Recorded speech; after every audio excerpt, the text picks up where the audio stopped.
con ustedes aquí en Con Todo y Pensini por Globovisión. Bueno, seguimos en este debate de todo lo que está sucediendo en política, economía, en el tema social. Tenemos ahora al profesor Gabriel Reyes, profesor, recuérdanos, asesor político. ¿Cómo estás, asesor? Hola Pedro, gracias por la invitación. Gracias a ti por estar con nosotros. Bueno, acaba de hablar el doctor Nickmer Evans sobre su posición sobre todo lo que está pasando. Quería conocer la tuya. ¿Qué crees tú? ¿Por qué se toma esta decisión tan precipitada de recoger esos 100 bolívares en 3 días? Te exigen como ciudadano que lo tienes que hacer en 3 días, 72 horas, con un día festivo de por medio, bancario. Y el gobierno no está entregando los billetes. O sea, yo creo que debería ser recíproco y el ciudadano de a pie también exigir, bueno, tú me exiges 3 días, yo te exijo 3 días para que ponga estos conos monetarios mayores a los que tenemos. Porque ¿qué es lo que sucede ahora? Si tenías que llevarte un container, un carrión de billetes de 100 para comprar un perro caliente, ahora tienes que llevar 2 de billetes de 50 para comprarse ese mismo perro caliente. Entonces esas imágenes que hemos visto de países en hiperinflación con millones de billetes, ahora se acrecienta más. ¿Cuál es el objetivo de esto? Bueno, Pedro, yo creo que el análisis debe comenzar por entender que la realidad política de un país se mide en gran parte por la dinámica de su agenda política. Y en el momento en que la moneda comenzó a depreciarse a través de ese portal que pareciera el Banco Central de Venezuela, ya que es quien dicta la pauta de valor de nuestra moneda, cosa insólita, como siempre decimos que en Venezuela no es el Banco Central quien determina su valor, sino un portal. Cuando ese portal llegó a cantidades muy altas, en términos históricos, en una cadena de esas que nos tiene acostumbrados, el presidente Maduro dijo que él iba a vengarse de Dollar Today y dijo una serie de cosas. Bueno, Dollar Today, y lo ha hecho público, fundamenta su algoritmo de valor en 2 cosas. Primero, en el valor del mercado del bolívar, en el mercado cambiario de Cúcuta, y después en la relación que existe entre las reservas y la masa monetaria, una variable macroeconómica, los economistas le llaman M2, que es el circulante que está en la calle, lo que se mueve. Bueno, a algún matemático ilustre se le ocurrió la idea que si tú restringes esa masa monetaria tendiendo a mantener las reservas como están, deberías reevaluar la moneda, porque lo que se quejaban es que antes que había muchos circulantes y todo el mundo decía que es que prendieron una maquinita de dinero que están imprimiendo muchos billetes y por eso el dólar se dispara. Pero esa fórmula funciona no es con el circulante, porque sigues teniendo la misma masa monetaria, no es que la retiraste y la quemaste. Bueno, pero es que fíjate lo que pasa, la oferta que hubo fue el canje. Yo no conozco ningún venezolano que haya puesto un billete de 100 y le hayan dado la famosa moneda. El canje no existió. Lo que ha sucedido es una recolección masiva de dinero, ¿verdad? Muchas personas inclusive dicen que dineros de varios orígenes han sido recogidos en un operativo, como tú dices, con ultimátum, recogiendo el billete de mayor denominación de una economía herida por la hiperinflación, que precisamente lo que tú dices, la imposibilidad de adquirir bienes y servicios con billetes de denominación menor genera un caos. Pero el caos, ¿qué es lo que ha hecho? Construir una agenda que todo el mundo habla, todos los medios, impresos, radioeléctricos, hablan, que es del billete de 100. Pareciera que Venezuela se detuvo y hoy el escenario está plantado alrededor del billete de 100. Por supuesto, hoy el innombrable llega a cifras piso, por el efecto de lo que estamos conversando, y yo estoy de acuerdo con Nickmer Evans cuando dice que lo que viene es un rebote. Por supuesto, porque cuando el cono monetario sí lo introducen, porque eso es un sí que viene antes, un condicional, lo que va a hacer es aumentar masivamente la masa monetaria, el circulante, la disponibilidad de dinero de los venezolanos en la mano, que en este momento está muy restringida, claro. Y el efecto va a ser un rebote. ¿Y qué va a pasar de aquí al 24? Faltan apenas 8 días, 9 días, y es donde más gasta la gente y consume. El 24 de diciembre es algo importantísimo en las culturas internacionales. Pedro, yo creo que tenemos un Grinch que nos ha quitado muchas cosas. Entre otras, nos está quitando la posibilidad de tener una Navidad como la quisiéramos tener. Yo creo que ya son 2 que nos van a hacer, pero esta va a ser muy especial. Si Dios quiere, creo que no habrán más de estas. Pero el hecho es que mientras esto sucede, ves en la agenda política cosas como lo que sucedió hoy en la Asamblea Nacional, donde la oposición, representada con el poder originario de los votos de quienes acudimos a la mesa del 6 de diciembre anterior, no este recién pasado, sino el anterior, no hubo quórum. Entonces, yo pregunto, ¿qué es lo que se está buscando en este país? Porque el Tribunal Supremo de Justicia nombró unos miembros del Consejo Nacional Electoral. Pero ¿por qué la Asamblea no los eligió antes? Si se dijo, ¿por qué no lo tuvieron así, no lo hicieran caso? ¿Qué pasó? Es que aquí pareciera que hay una asincronía entre el deber hacer y el hacer, que genera estos problemas de reflexión post-mortem, ¿no? Los analistas nos convertimos muchas veces en forenses de la realidad política y dicen, ¿por qué no se hizo esto si se tuvo que haber hecho? Bueno, muchas veces cuando uno trata de ser proactivo y trata de proyectar de cara al futuro lo que es necesario hacer, entonces dice, no, eso no se debe considerar.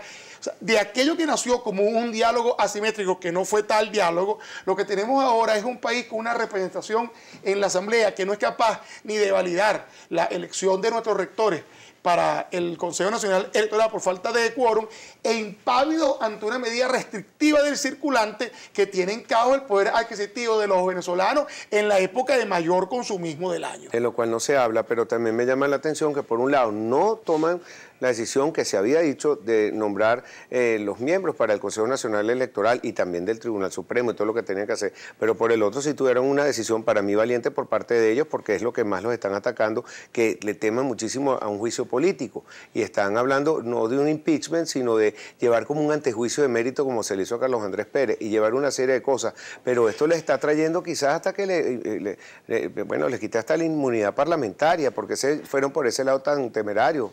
Pero la representación de la oposición, porque yo no puedo decir la oposición, porque eso no es la oposición.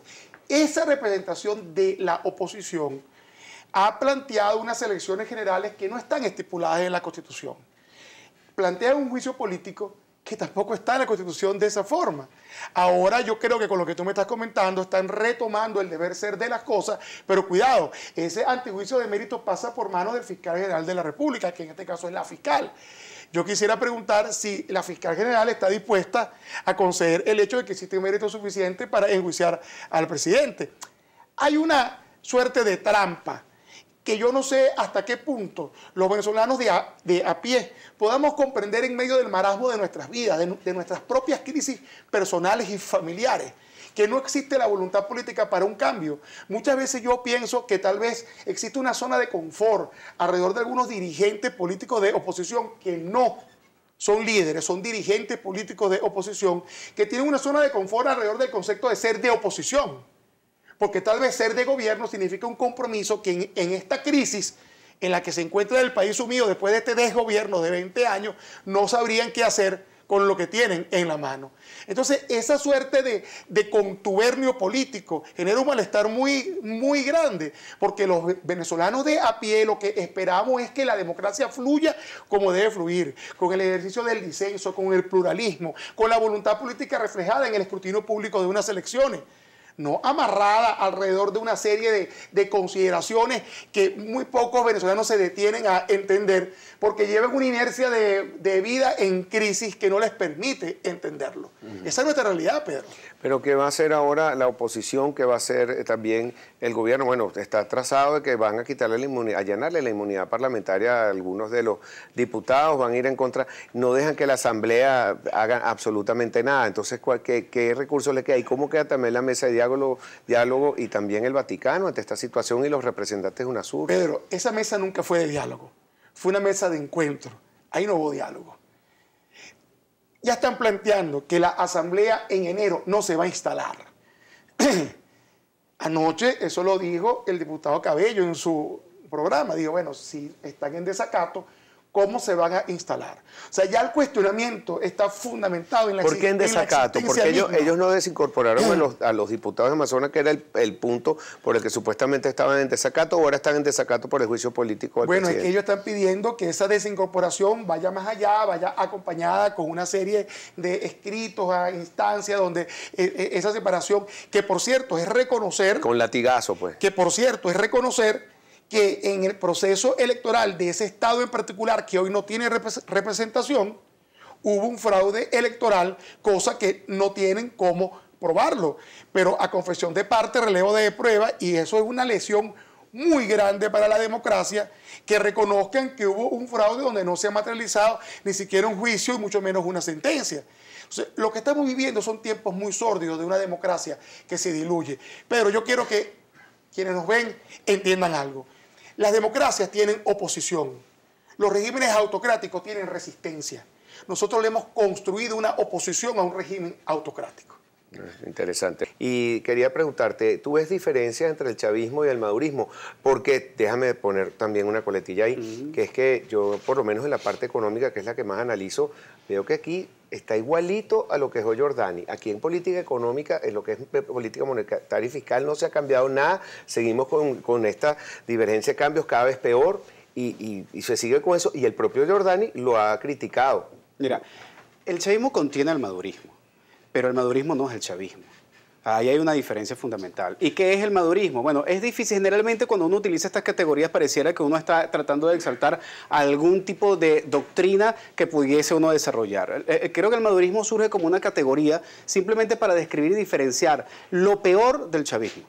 Y fundamentalmente el madurismo es lo peor del chavismo, y eso también diferencia el hecho de que hubo cosas buenas, de que se pueden reconocer cosas que pueden rescatarse dentro del periodo presidencial de Chávez y de su actitud, de su capacidad de liderazgo, pero en verdad que lamentablemente lo que dejó fue lo peor en ese sentido. Y el madurismo, al final, lamentablemente, que no es tampoco todo el gobierno, ojo, lo que contiene fundamentalmente es la profundización de las cosas negativas, entre otras cosas la corrupción, la impunidad y por supuesto que los desaciertos desde el punto de vista de la orientación política. Pero déjame decirte una cosa y con esto cierro la idea.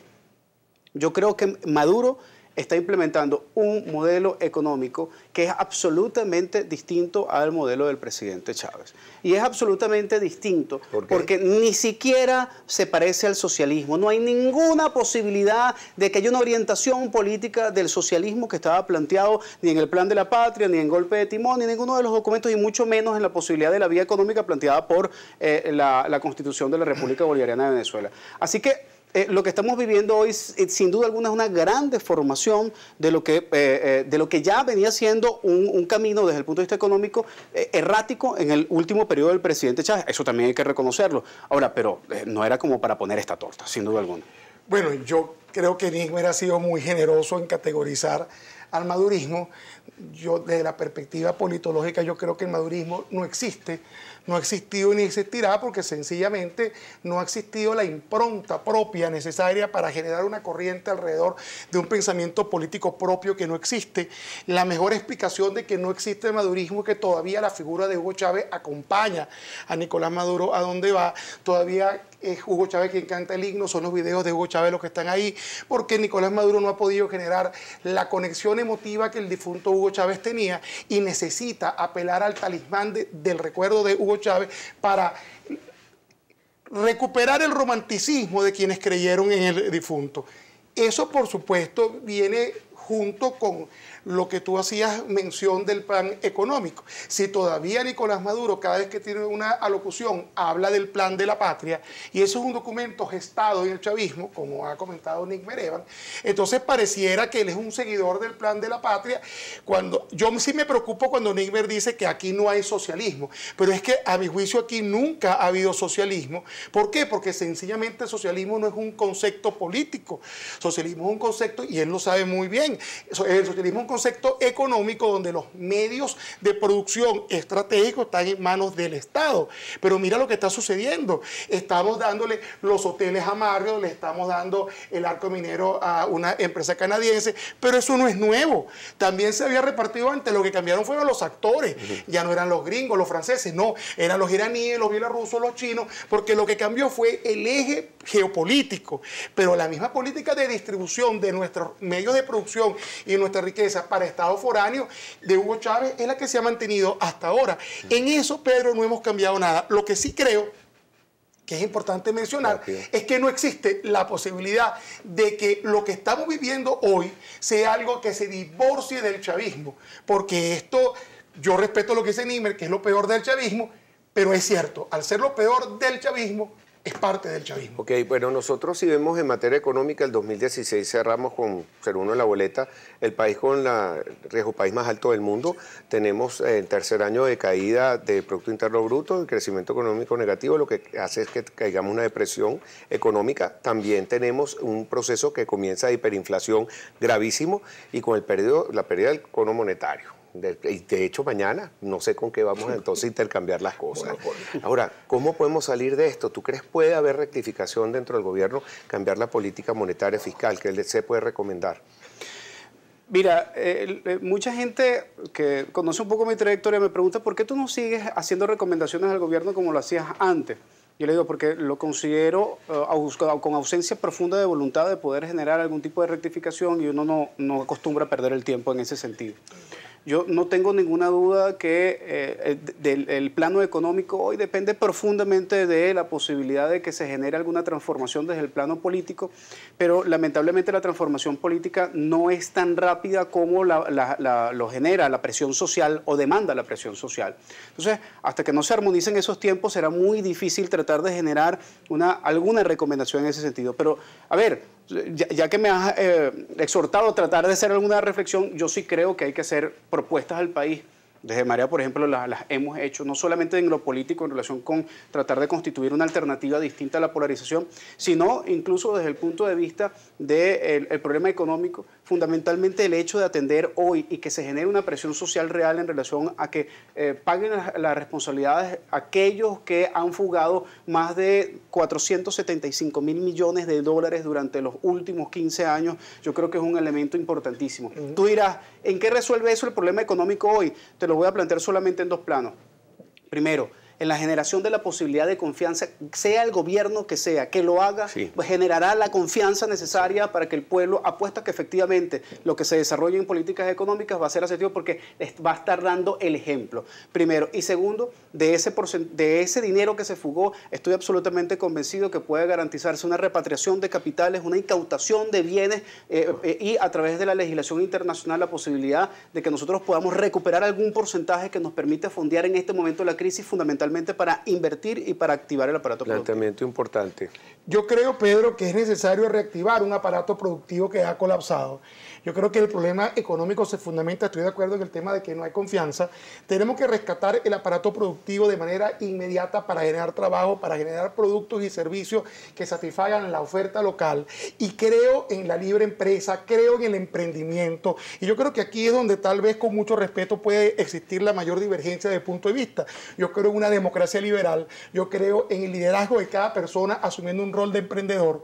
Yo creo que ya está bueno, está gastado el modelo del Estado paternalista. Yo creo que es el momento precisamente de que Venezuela entienda que si no trabaja en función de construir en su propio entorno prosperidad, no se lo va a venir a dar ni un presidente ni un gobierno, porque definitivamente la utopía de la Venezuela rica, que nunca lo fue, sencillamente hoy está mucho más lejos de haberlo sido porque es una Venezuela pobre. Entonces es necesario, en resumen, reactivar el aparato productivo y convertir a cada ciudadano en un emprendedor para que la democracia liberal, entendiendo con esto el respeto al mercado como una fuerza que sí genera prosperidad, haga de Venezuela un país posible para todos. Mira, Heinz Dietrich, que fue el creador del socialismo del siglo XXI, criticó y hace muchos años el control de cambio, porque dice, eso era una medida que se tenía que tomar a corto plazo y ahora se está utilizando para hacer grandes fortunas, porque el que tiene el dólar a 10 y consigue el dólar DICOM o en el peor de los casos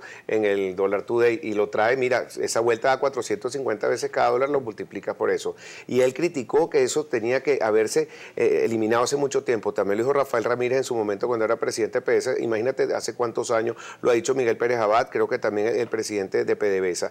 El mismo Giordani también lo dijo. El mismo Giordani. Hace poco. Entonces, ¿qué pasa? ¿Por qué si estamos viviendo bajo una filosofía del socialismo del siglo XXI, no se cumplen esas premisas, esos dictámenes que da el propio Heinz Dietrich, que le criticarías o no a ese socialismo del siglo XXI? Lo primero es que, aun cuando efectivamente Heinz Dietrich toma la categoría y la desarrolla, él no es propietario de la categoría. Y Chávez, después de tomar la categoría del socialismo del siglo XXI, después cambió hacia el socialismo bolivariano. Precisamente para distanciar y para diferenciar en relación con los planteamientos de Heinz Dietrich, porque hubo diferencias en relación con evidentemente hubo diferencias con la aplicación del modelo y la interpretación en relación con la aplicación del socialismo. Pero vamos, al final de cuentas, lo que podemos nosotros resumir hoy es que más allá del control de cambio y más allá de todos los tipos de control de cambio que se han aplicado, lo que se ha demostrado profundamente es que nosotros tenemos unas instituciones que no están adaptadas a la realidad del país, que están absolutamente viciadas y que como consecuencia de eso vemos entonces cómo el control de cambio sirvió no solamente para el enriquecimiento de un sector de la burocracia que se ha hecho rico en ese sentido, de un sector del estamento militar que también está involucrado directamente en relación con esa contubernio con la burocracia, y también hay un sector privado que por supuesto que se vio beneficiado durante años en relación con la obtención de esas divisas, y aún a pesar de que habían voceros oficiales del sector empresarial que se quejaban era de que no les daban las divisas, no se quejaban en algún sector de que existiera ese tipo de control de cambio. Hoy hay 7 tipos de control de cambio, Pedro. Increíble. Y eso es profundamente un nicho de corrupción, sin duda alguna. La necesidad urgente de que se genere una unificación cambiaria con una política de defensa y de desarrollo del salario, y ahí necesitamos la intervención necesaria del Estado y del gobierno, porque el mercado no va a resolver eso, y es necesario entonces la existencia de un Estado y de una política que pueda defender lo que realmente es la protección del salario de las familias venezolanas. Fíjate que todavía la pregunta más difícil que se puede hacer en Venezuela es ¿cuánto vale $1 en bolívares? ¿Cuál es tu opinión? Bueno, yo creo que el planteamiento en la Venezuela de hoy, Pedro, muchas veces nos confundimos y todavía seguimos con esos viejos paradigmas de la izquierda y la derecha, cuando no existe la claridad de dónde está el centro. Y yo creo que aquí lo importante es que nosotros, sin complejo, los que pensemos en que la prosperidad no tiene por qué generar prurito, los que consideramos que eso de ser rico es malo, que repetía aquel señor que ya no está entre nosotros, no es correcto, porque precisamente el que es rico haciendo bien las cosas. Es malo cuando te has robado los reales, claro, pero crear prosperidad en las riquezas no. mal habidas que, como bien dice Nigmar, proliferan en la nomenclatura oficialista, pero el tema no es ese. Y en el sector empresarial también. Claro, pero es que muchos de empresarios esos son afines al gobierno. El tema clave aquí es que nosotros tenemos que dejar de ver con complejo el concepto de capitalismo como algo que pueda ser visto de forma negativa, porque eso es lo que ha sucedido, que se ha tratado de poner una gran valla de socialismo tapando con vergüenza el capitalismo, y yo creo que tiene sus bondades también, que merece ser. El principal libro de Marx fue El Capital. Bueno, además que de qué vive el país no es de los mercados de capitales donde vendemos nosotros nuestro petróleo, los bonos de PDVSA, o sea. Pero déjame decirte que nuestros bonos han sido honrados. Sí, señor. Sistemáticamente en los últimos años sobre la base del hambre de un pueblo. Quiero aclararle a mi amigo Tomás, que me está viendo, dice, yo dije que ojalá no entremos en default, lo que creo que es lo peor que podemos hacer, porque si honramos nuestras deudas, mira, las consecuencias van a ser terribles. Tenemos un minuto para cada uno para despedirte. Gabriel, tu idea, por favor. Bueno, yo creo que... Oye, ya perdiste 10 segundos en ese titueo. Next. Yo creo que es importante. Precisamente en los comerciales comentábamos esto. Los demócratas creemos, estamos convencidos de que un movimiento político como Marea Socialista enriquece la diversidad. Porque los demócratas creemos en el pluralismo y en la diversidad. Lamentablemente, quienes de alguna forma fueron formados en tiempos donde el pensamiento único era lo que prevalecía, lo que hicieron fue tratar de extinguir los diferentes puntos de vista que rodearon esa iniciativa. Yo apuesto por ese pluralismo, aplaudo la iniciativa de Nigmar. Yo creo que en este país cabemos todos y la única forma de rescatarlo es reconstruyendo el aparato político que este gobierno terminó de destruir. Y aquí en Globovisión nos vemos todos. A ver, Nigmar. Yo creo que la polarización, tal como está concebida hoy, definitivamente no tiene nada que aportar, y estoy absolutamente seguro que el pueblo venezolano no solamente está consciente de eso, sino que se está abriendo un gran espacio para que haya un mayor pluralismo político en el país. La posibilidad del surgimiento de un referente político, yo creo que es un elemento que está presente hoy en la conciencia del venezolano, y eso debe estar acompañado de acciones concretas, de movilizaciones concretas, y también de la esperanza de que va a haber, sin duda alguna, un cambio pertinente en función de poder generar los equilibrios necesarios para el crecimiento del país. Bueno, muchísimas gracias, Aymar. Gabriel, me toca despedirme de ustedes. Como siempre, un debate de mucha altura. Me gusta tener este tipo de programas y de pensamiento plural, y que yo creo que en Venezuela podemos llegar a ciertas ideas todos en común y crear ese país que todos queremos. Me despido de ustedes, les doy las gracias como siempre por su sintonía aquí en Con Todo y Pensini Globovisión. Les recuerdo que se les quiere. Hasta